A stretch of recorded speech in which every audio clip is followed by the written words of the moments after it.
You know that saying, if a tree's in a forest and it falls and no one is around to hear it, does it make a sound?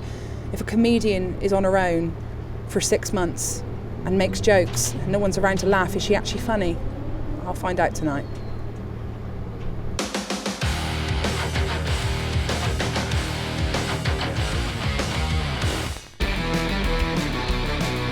I always walk on the right-hand side of stuff, and I have to tap things 3 times.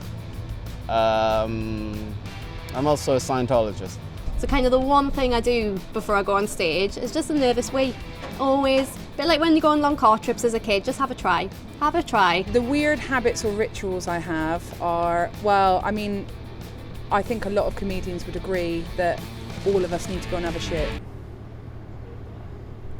I have not many pre-show rituals, but one I do insist on is that the backstage area is covered in blue graffiti. People don't often tend to heckle me. I'm not that, I mean, they wouldn't dare. I don't know if anyone's got that level of confidence really to take me on. I mean, give it a go, but mate. My best ever heckle. I wouldn't describe heckles as best. Maybe the worst, what is in the most upsetting heckle. There's a few examples, but none you'll be able to broadcast. Try us? Well, I had a man in Leicester. My best ever heckle was over Zoom. I had a desk lamp to my face, staring into the camera, and someone said, and I went, "Who said that?" And they went, "Get some glasses, idiot." That was a charity gig. I don't do charity anymore. It's an absolute dream being back doing stand-up comedy again, because I felt bereft is probably the best way to describe it. Being back performing live comedy feels weird, particularly because we're now all outside, which is not really where stand-up thrives.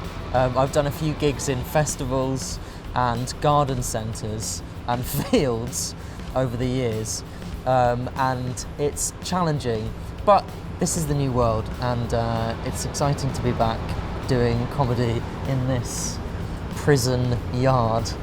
It feels very exciting to be back performing live comedy again. You don't realise how much it becomes like part of your identity, so when it disappears you kind of feel a bit useless. So it's nice to be back on stage and making some people laugh and some people indifferent again. My favourite.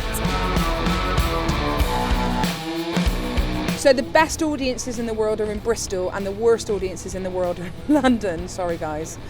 I think London gets too much free stuff, and they've they've forgotten how to just enjoy themselves.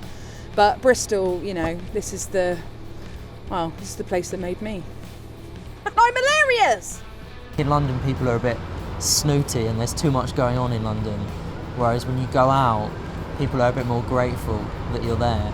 So I would say anywhere except London. Unless, of course, you run a gig in London, in which case London's my favourite. I have performed in Bristol before, and I got a free pizza before the gig. So my expectations of Bristol are pretty high. It's a fantastic city of culture. Was that what you wanted me to say? Yeah? All right. Yeah.